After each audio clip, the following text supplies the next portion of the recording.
1. Whirled View. Wow, welcome. Teetering and tottering. The sign of our age. Yep. We are teetering and tottering. Well, it was fun as a kid too, until you fell off onto your head. You know, is that what happened to me? We were lucky that the Teeter Topers wrote the credits for us. Directed by Joey Costello and by Gally. I think it's pretty cool that we got Big Bad Gina on the cameras.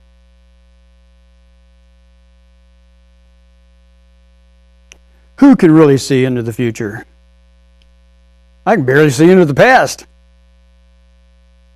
I got some oggle goggles for you too, by the way. Good. Yep. I'm going to need them. You see?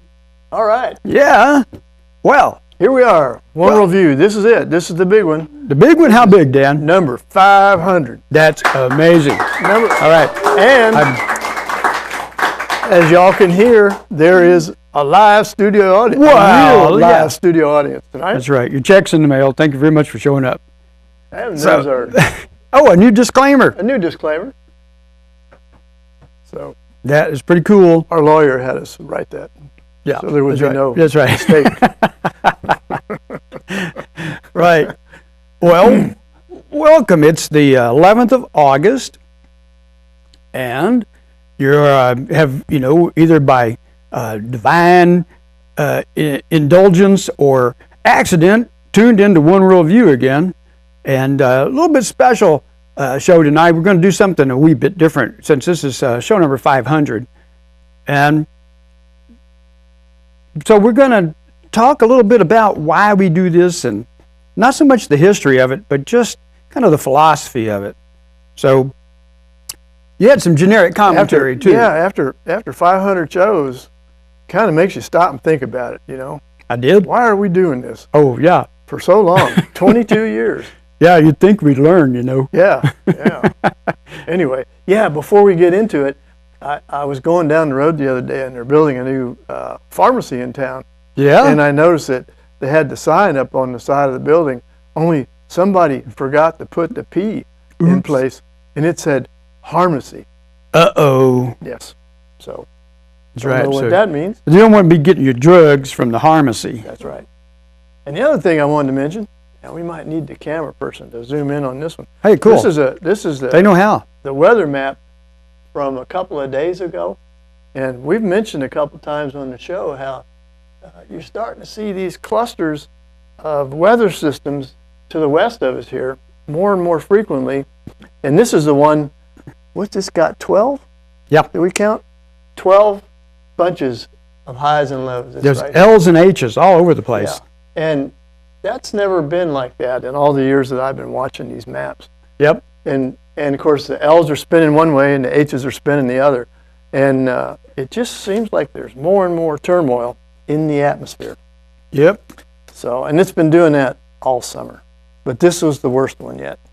Yeah. So that's just an interesting thing to watch. Truly. Well, in tonight's generic commentary, I wanted to mention too that in all the years that we've been doing this, that there's been a couple of authors that we've mentioned probably a lot.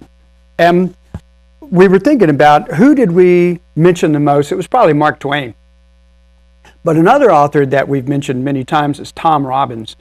And if you've not read Skinny Legs and All, or Cowgirls, even Cowgirls Get the Blues, Fierce Invalids Home from Hot Climates, these are excellent stories. And Robbins just published a non-biography called Tibetan Peach Pie. And he claims that there's a reference to that in the novel Cowgirls Get the Blues. So anyway, back in 03 and 04, we mentioned Tom Robbins, or we quoted him or read from his work probably 8 or 9 times. And one of the quotes that we've done probably most often is, I believe in nothing because everything is sacred, and I believe in everything because nothing is sacred. And so we are a part to quote Tom Robbins, We are part of the few misfits who refuse to grow up. So, anyway, our thanks to Tom Robbins for all the brilliant work that he's done. He's been a little bit of an influence. A little bit. So. Yeah, I hear some moans and groans and cheers from the audience. Someone else is ready too, obviously. Yeah, obviously. So. But he's not the only one. There's actually. Yeah. There's a lot of. Yeah, when you to think about the reference. Has my hat gone flaccid again? Oh my gosh, how embarrassing. Thank you very much. All right. You didn't expect it to stay up the whole hour, did you? Well, you know, why do I take those little blue pills? Thank you, Dan. Okay, Roger, maybe you ought to read the... Maybe okay. You ought to go to, do we have anything else you want to say in generic commentary? Vein? You know, no, actually nothing I in didn't. particular? Nothing in particular. Okay. So, okay. This one was published in 2000. And so if you got a calculator, you can figure out how many years ago that was. As we, actually, yeah, we were easing into the millennium. Yeah, this was... Okay. In January of 2000. It seems appropriate to shed some light on the origin, objectives, and intent of One World View. It began around a kitchen table as two bewildered and bemused individuals tried to make sense of life's challenges in what appeared to be an increasingly confusing and fearful world. Refuge from the seriousness was sought in flippancy. Simple complexity gave rise to complex simplicity. However, somehow there arrived with the following, what one might call conclusions. The word suggests finality, but the process continues. What follows applies only to the present understanding, is subject to change, and definitely should be questioned. We are connected to everything we view in the world. Some teachings suggest that all life is connected. This is sometimes hard to see. Instead, we can play with the notion that all we observe, see, view is a part of us. What if the world is there to reflect ourselves back to us, to get our attention? What if all the people and situations we daily confront are to show us what we need to make conscious in ourselves? Life might then be our teacher. This is only one worldview, and not the one and only worldview. There are over 6 billion worldviews. Now think about this. In 14 years, the world population has gone up 1 billion. Now 7 billion worldviews. It's 7 billion worldviews now.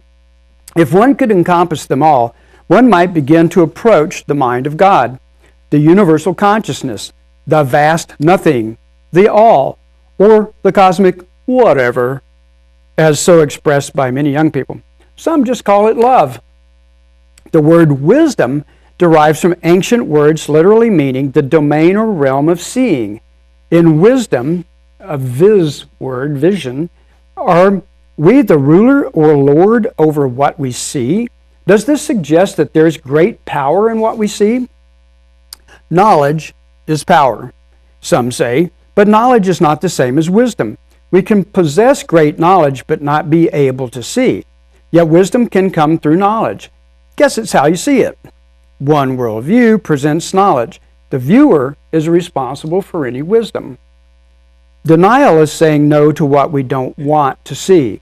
Denial avoids seeing. Denial can be the result of belief, a word related to beloved, that which we love. Apocalypse literally means removal of the veil. That's one of the reasons why we read Tom Robbins' Skinny Legs. A veil blocks our ability to see.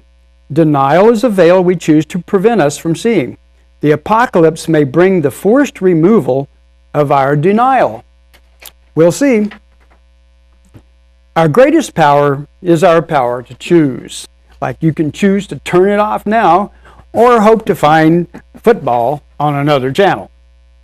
It is our seemingly inconsequential choices that have so much impact on our world. What we choose helps create reality on our planet, so we should choose with wisdom.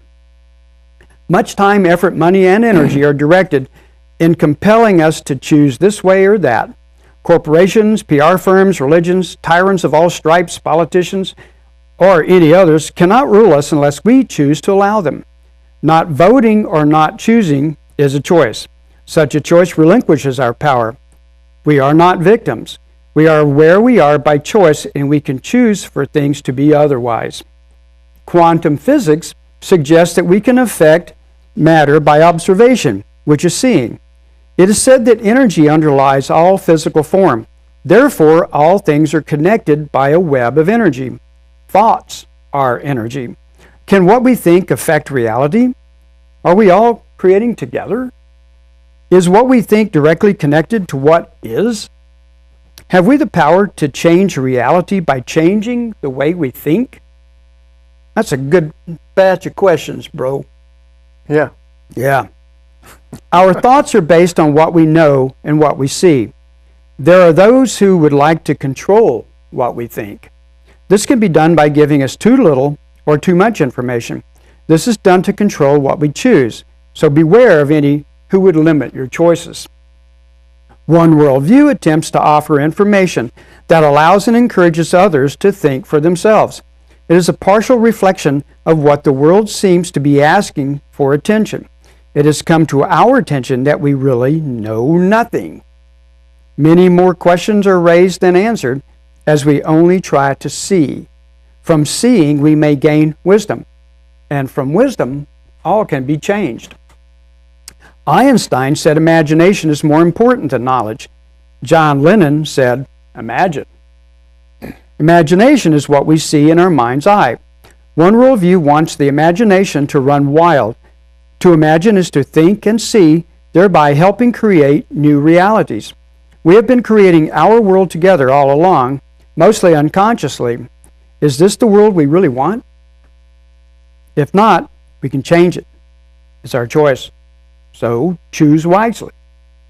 Remember that old ditty, merrily, merrily, merrily, merrily, life is but a dream. So that was the first piece that we did.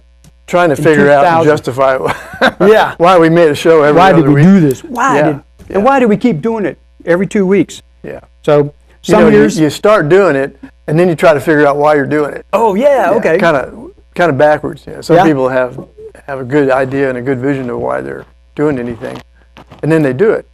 But some years we only did 19 shows, and one year we did 26 shows. So we were pushing it. Yeah. Yeah. Anyway, so we have all these cool quotes from a variety of authors. There's some different pieces of wisdom that we were wanting to share, and I'm going to read a couple of these. We got a bunch of them, so we won't read them all at one time, because actually any one of them will cause you to stop and ponder a little bit. So, ponder on. What is a course of history or philosophy or poetry, no matter how well selected, or the best society, or the most admirable routine of life, compared with the discipline of looking always at what is to be seen? And that would be Mr. Henry David Thoreau. Quoted him a few times. Yeah, he's actually been here. Yep. Emerson, there's a couple others. Yeah. Okay. Here's another one. When you see the deadly seriousness, then you see the humor. And sometimes it takes humor to see the deadly seriousness. And that's in reference to contemplating the world. It looks kind of serious. Kind of? Yeah. It looks awfully funny sometimes, especially when you look out there. Kind of makes me think of Ashley Brilliant's thing. Oh, yeah. Life is too serious to be taken seriously. Yes. So, then here's another one. Stand still and look until you really see. That was somebody named Ernest Seton. Oh, how about my mother told me, sit down and shut up. That was my mantra until I was about 27. She didn't tell you to see, did she? No. Yeah. Just shut up. That reminds me of I got a really, want to share with my exercise program. Call somebody on the phone and run at the mouth. You'll be amazed at how many calories you can burn. Okay. But to the eyes of the man of imagination, nature is imagination itself. As a man is, so he sees. That's William Blake. Ah, And here's Mr. Emerson. All I have seen teaches me to trust the Creator for all I have not seen.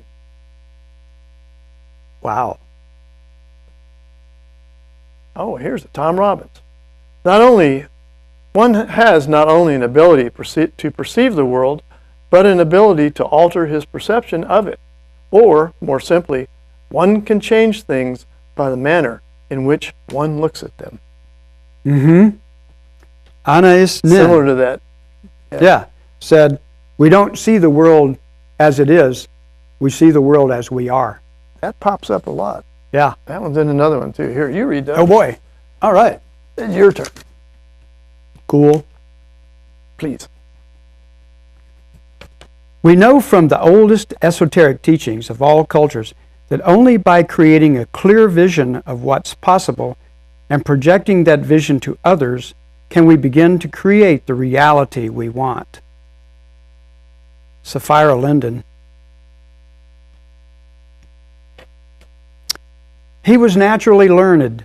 He needed not the spectacles of books to read nature. He looked inwards, and he found her there. John Dryden, 1631.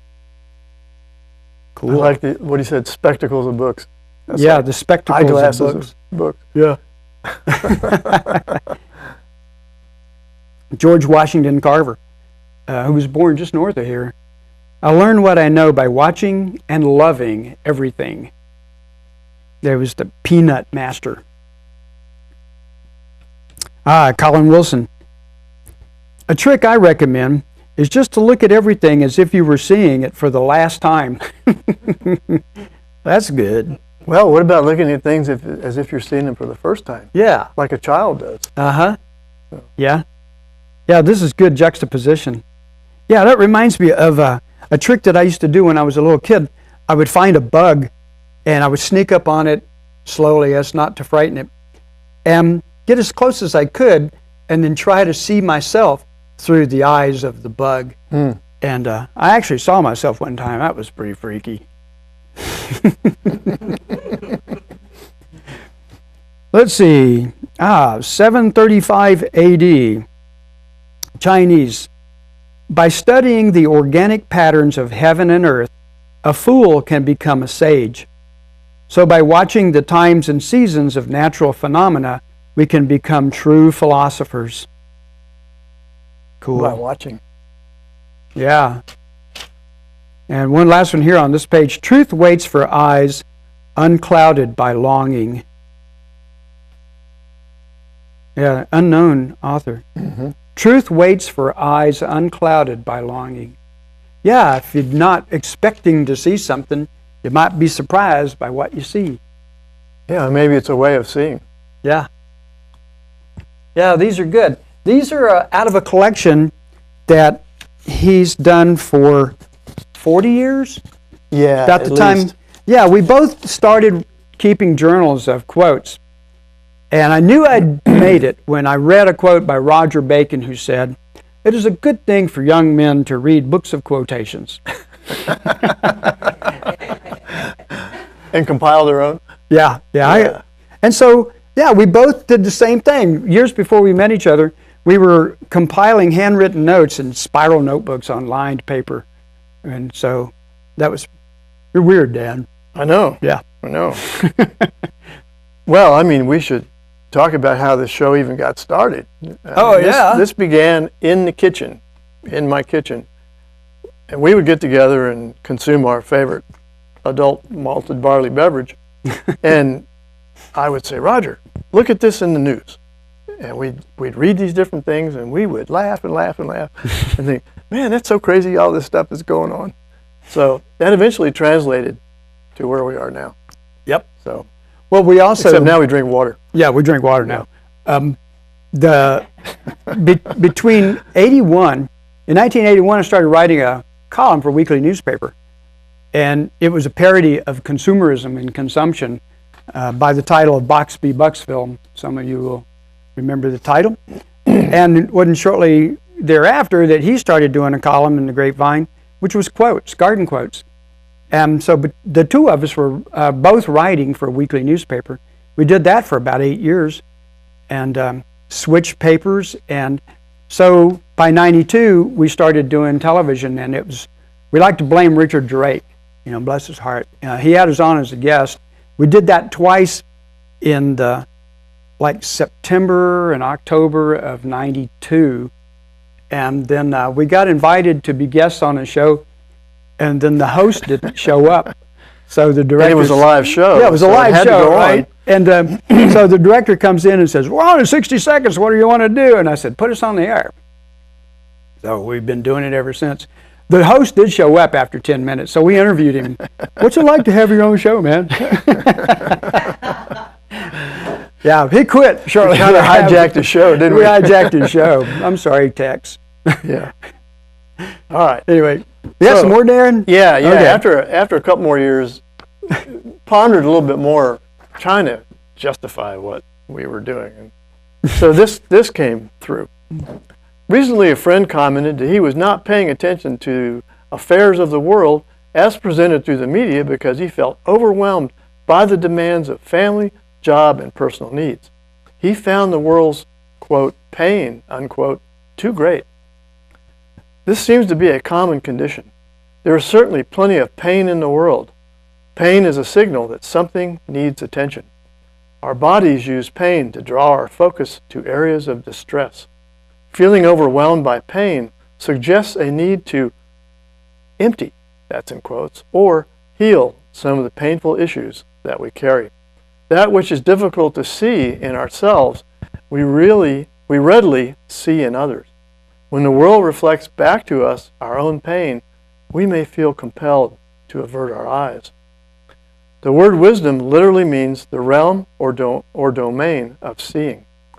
We have the power to choose or not to choose to see the world in many ways. The worlds in our own problems will resist change until we choose to see. The process of seeing begins to shift reality. Physics tells us that matter shifts in response to being observed. Does reality change when we reflect on it? How did it get to be this way? What appears as solid matter is not. Science has shown that solid matter is composed primarily of energy. Energy in all of its forms is the stuff of the universe. It permeates our bodies and the bodies of all life forms: trees, bacteria, flowers, viruses, vegetables, ticks and chiggers, weeds, and animals.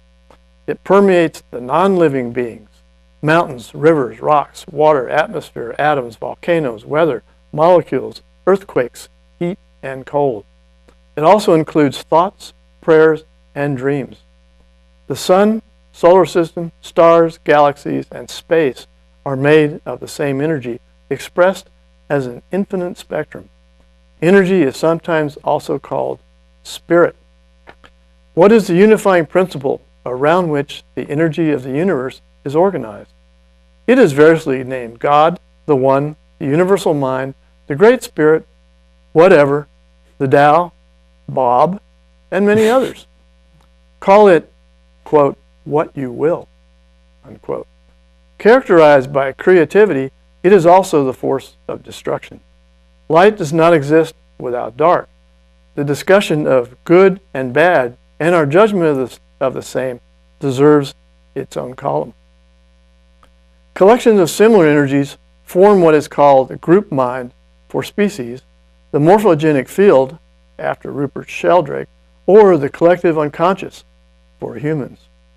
The combinations and groupings of energy seem infinite. Our personal collection of energies is known as our soul. Our soul is said to holographically represent the universal energy, or spirit. Where do we fit in this scheme? What is our role?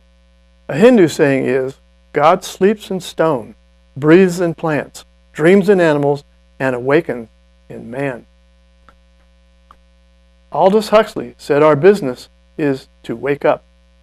Are we being asked to recognize our deep connection with all creation and the role we play as creatures of conscience with the power to self-reflect in the ongoing creation of reality? Not only are we not victims, but we have to take responsibility for the realities before us. This responsibility may be hard for some to accept. After all, I didn't cause or create the wars, starvation, hatred, poverty, disease, bad weather, and the destruction of air, water, topsoil, or forests. But we each have input into that group mind or collective energy that is the human family. We can't change the thoughts, feelings, or inputs of others, but we can heal our own pain, suffering, and lack of peace or justice. None of that is here in me, one might say. Dig deeper. If we see it in the world, it is present in us. Averting our eyes will change nothing. Busyness, gives us the socially approved avoidance excuses. But sooner or later, we must see. The stronger we resist, the more difficult the situation becomes in order to get our attention. The word apocalypse means lifting of the veil. Veils keep us from seeing. A recent letter to a local paper decried the screwed up thinking in this country and the world. That's in quotes. The writer called for prayers that the hearts of the people around you will be turned to God. There lies the problem, thinking the hearts of others must be changed, especially to our point of view. It is our own hearts that must turn, especially if we see the world as screwed up. For all the world's ugliness, we must not fail to miss its beauty. It is offered to us daily if we take time to notice. That beauty is also in each of us. Discover Magazine's recent list of 20 ways the world could end suddenly concludes with comments on the nature of reality. Do we only think it is real? Waking from a dream of being a butterfly with no sense of being a person, Taoist philosopher Chang Tzu asked, Was I before Chang Tzu who dreamt about being a butterfly? Or am I now a butterfly who dreams about being Chang Tzu? Mm-hmm. Or as a children's round tells us, row, row, row your boat gently down the stream. Merrily, merrily, merrily, merrily, life is but a dream. Good work, Dan. Well, some of the ideas behind what we do. Yeah. So why is it that they both end with this thing about life being a dream? Were you asleep when you wrote those? Because maybe it is. Yeah. How do we know it's real? Yeah. Just because I see it, does that mean it's real? Well, and everybody sees things differently. It's all about perception. Yeah. And everybody's perception is different. Yeah. Well, I do know that the voices in my head tell me that the voices in your head's a bunch of crap. Well, that's probably true, too. Yeah. Who can argue? Yeah. Hey, so, well, and it's really, I remember one show we had an article that was talking about mental constructs. Yeah. And how much of what we think and believe are simply mental constructs. Uh-huh. They're not real, but we make them real by the way we think about them. Yeah. And so from those mental constructs, we go and we kill each other, or we destroy our planet, or we destroy other creatures. I mean, all from mental constructs. Yeah. So I know. I find it sad that there's such a belief that we have to power the world with coal when there's all that so large energy out there coming off of the sun, and the so large corporation, of course, encourages to use so large energy because we are so large you didn't even know we own the rights to the energy of the sun. And for $50 we'll stop. You're not supposed to put commercial plugs in there now. Oh yeah, right. Yeah, right. Just try to pay your bill.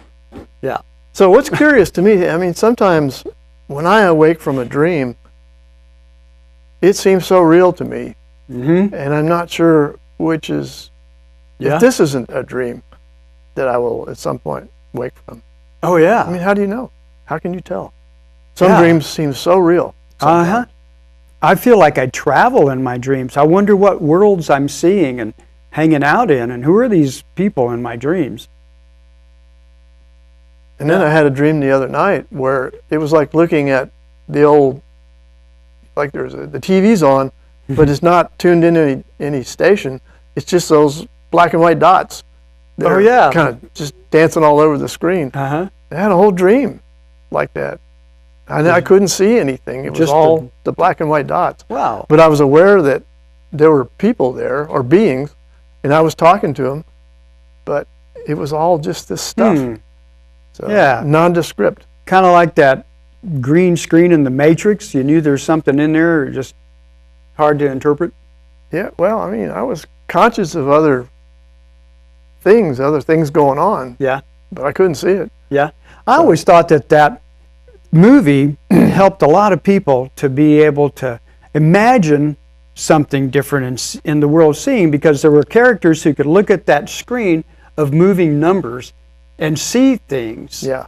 in Well, you that. remember that the people were all being held in pods, and they were living a life that they thought was their real life. Yeah. And it was only an imagination that was put in their heads. Uh-huh. You see? Yeah. Probably powered by the phone company. Yeah.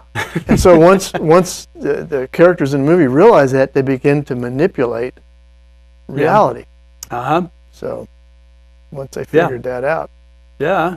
they Yeah, could that push was all the edges. An interesting movie about seeing, in a way. Yeah. And reality. Yeah. So What I mean, is how do we reality? know? Yeah, so true. How do we know? How do we know that we're not laying in some tank and our bodies being used as an energy source, which is what was happening in that movie? Remember, the bodies were used as energy sources. Yeah. So like little batteries. Every body was a battery. Yeah. That's right. So anyway, well, Yeah. you got to look at this stuff. got Yeah, more- why don't you read? You got more cool quotes? Yeah, there's a couple. Oh, more. okay, cool. Yeah. All right. All right. St. Francis of Assisi said that we are looking for what is looking. What is what we are looking for? What we are looking for is what is looking. Yeah, I was looking for gotta something think about else, it. you You know. gotta That's why I think about misquoted it. You All gotta right. think about that one for a minute. Yeah. Yeah. What is looking? Yeah, you ever wonder about those meditations that you do in front of a mirror? You ever do that? Oh yeah. Could you see yourself? Yeah. Cool. Yeah. First time I did that one time as a child and went out of body. Ooh. Yeah. That was freaky. Yeah. It's a little disconcerting. Yeah. John Ruskin, to see clearly is poetry, philosophy and religion all in one. Wow. Yeah, notice there's not politics or Congress in there. No, because that's hard to see clearly Yeah. through any of that. That's mud. Looks like mud. Yeah, maybe it's all that stuff I saw. Yeah. Yeah. Uh-huh. Henry Miller, everything depends on how you look at things. Yeah, Henry Miller was pretty creative.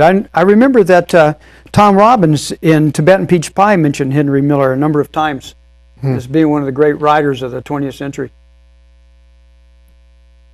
All right, Krishnamurti. From the outward awareness, you come to the inward. But if you are not aware of the outer, you cannot possibly come to the inner. Ooh. Yeah. But we do need to see what's going on. All this universe is in this eye of mine. Seppo. That wasn't one of the Marx Brothers, was it? No, I don't. I don't okay. know who that is. I didn't have Okay. time to look that up. That could be like an old person, Yeah. like really old. Wow. Here's a quote from Proverbs. Where there is no vision, the people perish. That's ambiguous enough that Yeah. that stimulates some thought. Yeah. Okay, to Garrison Keillor. We are here to observe reality. That's good for him to say. I mean, Well, it's curious. The theme just kind of pops up all over the place. yeah, we are The theme here of seeing. to observe reality. Yeah. And that doesn't even describe what reality is. We get to make it up. Everybody's got their own reality. There's See, that might be part of the trick. 7 billion worldviews on this planet. How do we know what's real? There's probably 15 in this room. Yeah. How do Sure. we know what's real? Yeah. Yeah. Well, Wouldn't and you it know be what? scary if the voices in your head started to tell you that your reality, your worldview is the right one, the only one, the one and only worldview? Some people get that message. Some people actually get that They message. think that that's the truth. Yeah. Yeah. But see, that was the point I was about to make, is that all views of reality are true. Yeah. So, And maybe equal. I mean, yeah, I know. they're in there somewhere. Well, that's why I like the philosophy of dogs. They don't have thoughts of reality. Well, you know, dogs live Well- a really simple life. I mean, actually, the life that I think I aspire to the most is Thag the Barbarian. You know, Thag was pretty simple-minded. It, you know, had only two things interested Thag. And you can guess which those are. Is that the guy that had the horns? You could pop one off and fill it up with mead and drink out of it. So he always carried his drinking vessel in his helmet. Hey, that's what those horns were Yeah, for. of course. Yeah. Far out. Yeah, Thank you. yeah. Wow. I never thought about that. I'm going before, to I can drag tell. mine out of the basement and check it out, man. That's pretty good. Yeah, anyway. Well, I mean, how do we know that? I mean, dogs obviously have some perception of reality, Yeah. or what they, Yeah. maybe it's just kind of limited. You know, there's food and Yeah. there's digging and there's sniffing and, Yeah. whatever. You know what dogs do. Well, there's this really cool, recently I saw a little cartoon, and the dog is looking at the owner, the human, and the caption is, "Wow, you feed me, you love me, you pet me, you take me for walks. You must be God." And the cat in the next frame is looking at the human and says, "You feed me, you love me, you pet me, you take me," oh, whatever people do to cats. "I must be God." So, you know, I've often wondered if the cats don't actually rule the planet, not the dogs. But you talked about looking in the mirrors. It's a curious thing that we humans have this ability to self-reflect, which is to look at ourselves and into ourselves. Yeah. And what's being noticed more and more now is there are certain animals that also have an awareness of their selfness. I know dolphins Yeah. do it. Elephants have been shown. I just recently, parrots Oh, cool. show an awareness. They know when they see themselves in the mirror, they know it's them. It's not another parrot. Yeah. So, and they're finding other animals that Yeah. can self-reflect. Oh, yeah. I'm reminded of a quote from Confucius, and I've quoted this one a number of times on the show. When we meet persons of high character, we should seek to emulate them. And when we meet people of contrary character, we should turn inward and examine ourselves. Yeah. Yeah. Because if you see it, Yeah. you, If I see Yeah. that you're being a horse's behind, it's probably my own obstinance that I'm seeing, yeah, not you. your own horse's behindness. Yeah. My horse's behindness is Yeah. right. So it could be that maybe the more that we humans self-reflect and examine, that it's starting to spread. Yep. It's starting to. Well, it's kind of, we mentioned Rupert Sheldrake. I mean, some of his ideas are. Yeah. They're kind of like the edge of what would be called quantum biology, where Yeah. spooky stuff starts to happen within the nature of matter and biological relationships. So, Yeah. and what I like is that it's reflected in that real old Hindu thing, if I can find it, about God sleeps in stone. Oh, yeah. Where was it? Snores in vegetable matter. Well, I don't see it, but I know it's in here. Oh well. Oh, well. And I don't know if I can quote it. Yeah. But wakes in man. Yeah, dreams, breathes in plants, sleeps in stone, breathes in plants, dreams in animals, and awakens in man. Yeah. You got it. Yeah. So, yeah, as we wake up, then everything maybe starts to shift. Yeah.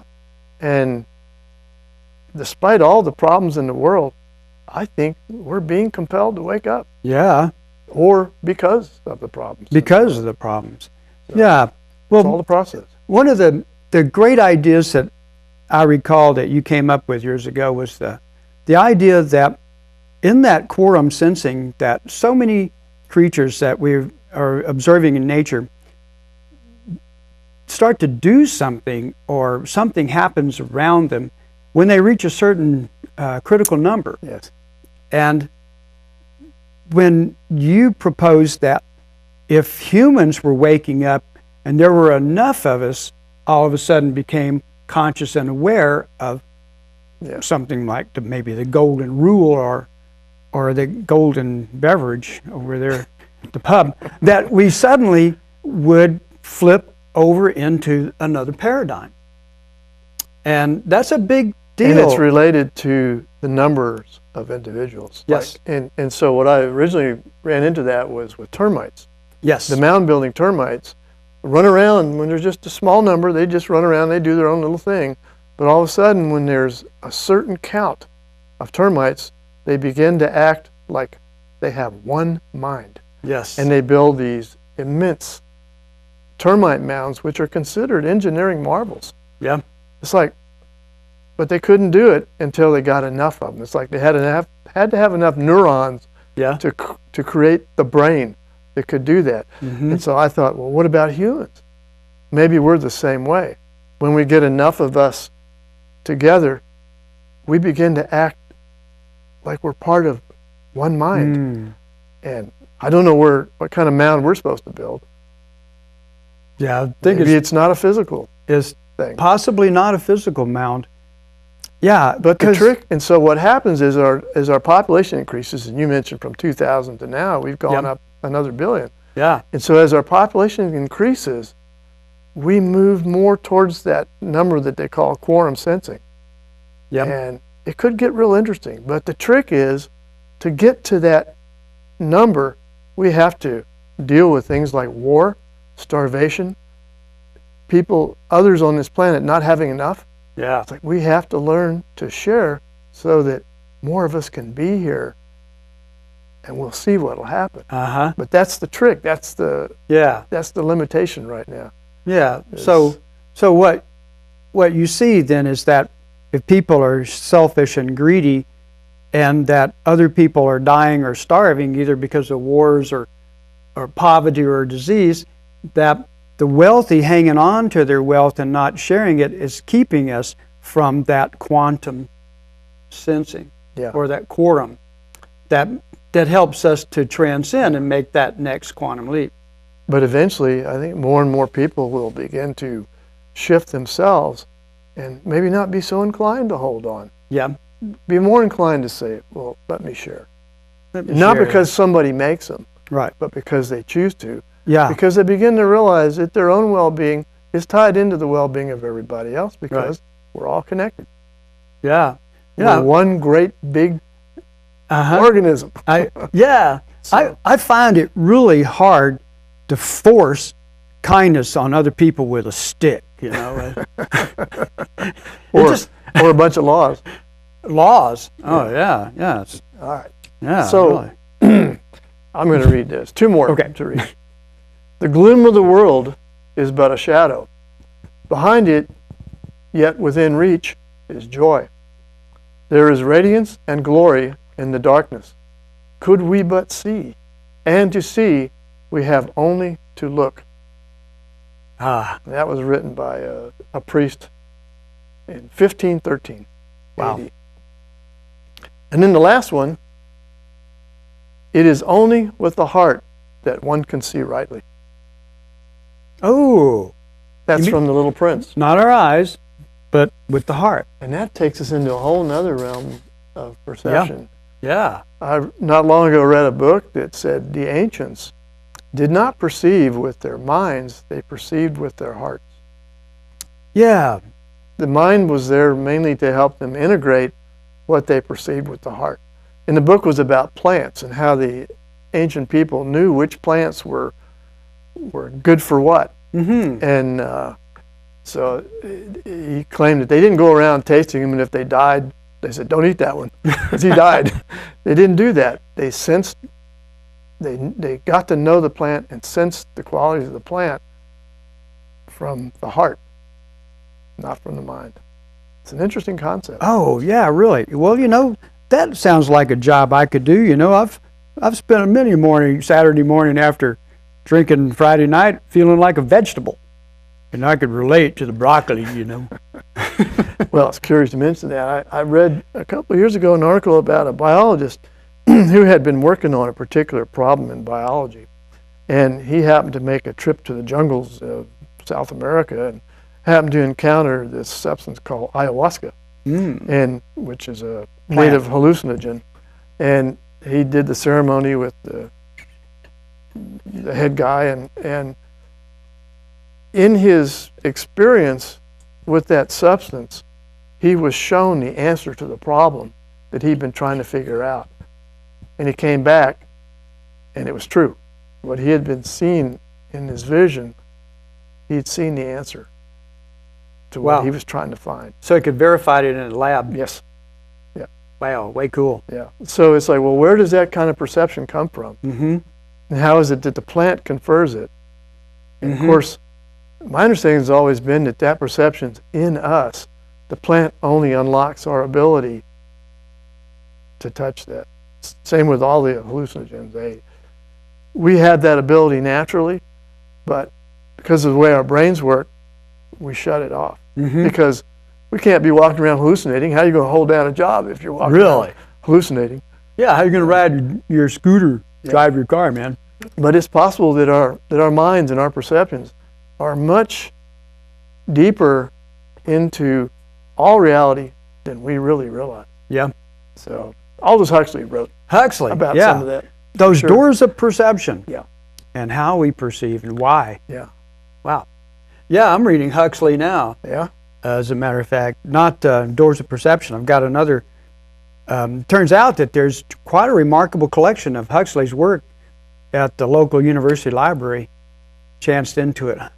Probably, I'd say 150 books in there, many copies of the same thing. But yeah, if you're ever interested in reading Huxley, there's plenty to be had in Northwest Arkansas. Okay. So, as far as this thing and how our minds work, I read this one on a recent show, but it's kind of fits in with our discussion tonight. So I'm going to read it again. This is about what's called the sixth chakra. That would be this one, located kind of right here. Number 6? Number 6. Oh, okay. Ajna, in Sanskrit. Got it. Is also known as the third eye. Well, now, curiously, it also is kind of lines up with the pineal. Got it. Which lies kind of deeper in there, but it's on the same level, so to speak. It is located at the center of the forehead. Some of the issues of the sixth chakra are clarity, vision, insight, and imagination. When ajna is open, we can see things as they really are.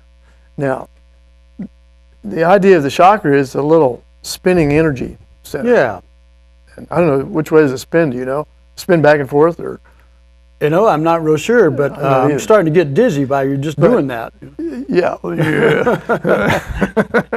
But, yeah. And, well, and the idea is that they can become blocked. Yeah. So the energy doesn't move through them. So this is where he's going to go. Okay. What can happen to our ability to have clarity, vision, insight, and imagination? When it's open, we can see things as they really are. We can remove the veils that we have allowed to cloud our vision. Apocalypse.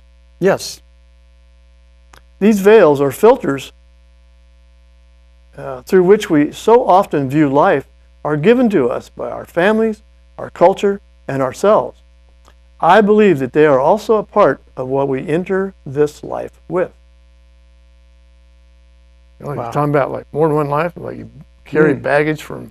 Oh yeah. Uh-oh. Oh, have we been here before? Uh-oh. Uh-oh. This clarity of the sixth chakra can manifest at the physical level, allowing us to see what is really before us on the physical plane without the prejudices, positive or negative, that we often carry. As Anais Nin has written, we don't see things as they are, we see things as we are. That's the third time that's popped up here tonight. Wow. Must mean something. It is only when we are clear ourselves that we can see clearly. The sixth chakra can also open us to see clearly at the astral and causal planes. Oh, that's where the hallucinogens and stuff come in. Yep.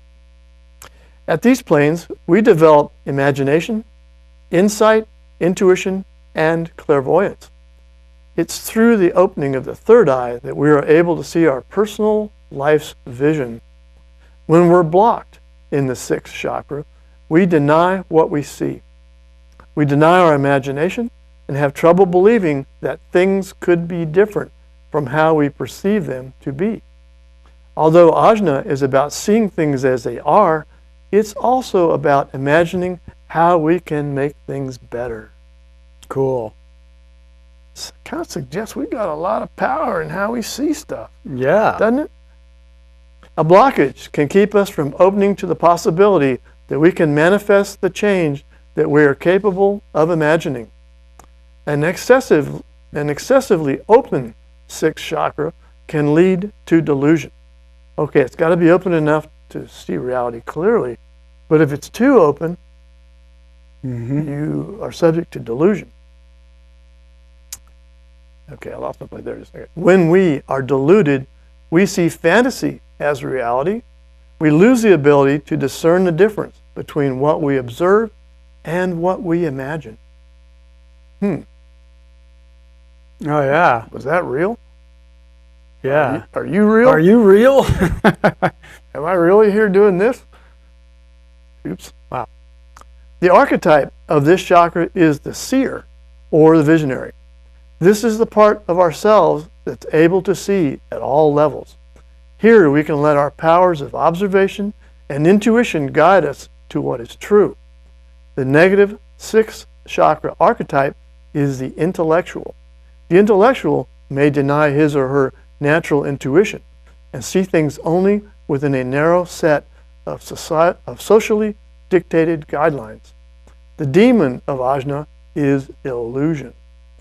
The affirmation of the sixth chakra is, I have the right and the ability to see clearly. Wow, this is tricky stuff. Yeah. How do I know if I'm seeing clearly? Yeah. We don't. Maybe the world shows us if we are. Yeah. If you don't see too clearly, Yeah. they put you away. Oh, yeah. Yeah. I've met some of But, those I people. mean, yeah. Yep. Wow. Well, Dan, Something to think about. it is. So now we've looked at a lot of different stuff here. So can you still see the audience out there? Yeah. And funny, nobody's come up to the microphone and say anything. Now's your chance. Yeah. I think they're just kind of like, oops. Oops. Yeah. I see somebody out there who's been on this show before. That's cool.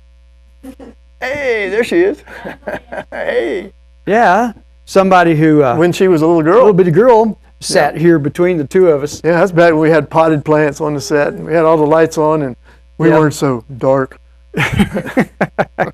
We had art. Oh, that was one of the early things we used to do. We used to feature pieces of art. Yeah. And so one time Local artists. we did our kids as art, and Yeah. that was pretty cool. Yeah. Works of art. Works of art. Yeah. Yeah. Well, Dan, got any other cool stuff? no, that's it on the seeing stuff. That's it on the whys and the hows and the wherefores. Yeah. At least at this point, and it could all change. Truly. That's the nature of reality. Yeah. So Well, one of the things I recall when we were talking a while ago about the quantum leap that we could all make. I remember reading one time from a book. It was a weird psychic channeling that I ran across back in the early 70s. It mentioned that we humans, if we want to get off this planet, we have to do it by the force of our wills combined. That it takes all of us with the same thought and the same willpower to be able to get off this planet. And so I've been pondering that ever since. It doesn't sound like a metal spacecraft. It sounds like a star of light, that our mental power would glow in the dark. And we could think, hey, let's go to that planet, and we're there. Well, how do we know that that planet is out there? Yeah. How do we know that all that we think we see and know Yes. is really the way we think we see and know it? Yeah, Maybe there's no distance, there's no time. And so then it occurred to me that if everything and everyone is in the middle of time and space, then there's no travel anywhere in distance or time. It's all an illusion. It's all an illusion, and everything is right here in this very moment, right before me, and I make of it whatever I will. So then the whole idea of, ooh, what about these alien spacecraft that we think we see in the sky? Are those really just something going on in our brains that we think we see these things, but they're not really there? Maybe they're us. And so I wonder, how many things do we create in our imaginations because we can't stand the fact that maybe there's not aliens, or there's not God, or there's not the other, or not the lover. And we create them in our minds, and we imagine them to be real. And for us, they are real. So what is one worldview? I think your chakra's spinning backwards. Let's read all this again and see if we can get another clue here. Anyway, well, Dan, we're coming up. All right, we're near the end of. Well, this has been a real departure from how we usually do the show, but you know, it felt like a good time to kind of look at some of these issues, because truly it's what underlies what we do. Yep. Yeah, so. I also, we like Arabic numerals, right? And actually, I found out, because I know some people who speak Arabic, and I was talking about Arabic numerals, and they said, well, if you look at real Arabic numerals, they don't look like our Arabic numerals, because our numbers went through India, and that's our 1 through 0 actually came out of India from the Arab world. The mathematicians and astronomers of Arabia. Were they the ones that didn't have a 0 to start with? Yeah, and somebody came up with a 0, and I've been looking for it ever since. I think I found it. and so I got to thinking, wow, what if we had to go back to Roman numerals? Mathematics would suffer big time. But anyway, one cool thing about number 500, it's a big D for duh. Show number, duh. Hey, what can I say? Hey, well, the credits are going to roll any second now and relieve us of further suffering. And and we promise on the next show we'll do it right. We're going to start over. We're going to go for another 500. And so if any of you in 20 years are still around, come back and we'll have another little party. Thank you. We'll go back to our normal disillusion. Yeah, our normal disillusions were fun, This was a great one. Yeah, so, we'll ponder for weeks, how did we create this, And so thank you all for your participation in this. Some of you have been part of the live studio audience for off and on for years, and I appreciate that, especially this lawyer MBA guy who watches out for us. I appreciate that big time, bro. And for $50, we won't say your name. And you know what? We didn't create this. It just happened. It just happened. And that's the truth. It just happened. So thanks to our live studio audience, to our director, to Fayetteville Public Access, and to you, Dan. And you, Roger. Whatever the world you are. Yeah. View the world with your heart. Yeah. That's one of the tricks, is to learn to love what we see. Yeah. In ourselves and in others. All right. Yeah. This is pretty lovely, think about it. All right, y'all come back now. We will for show number 501.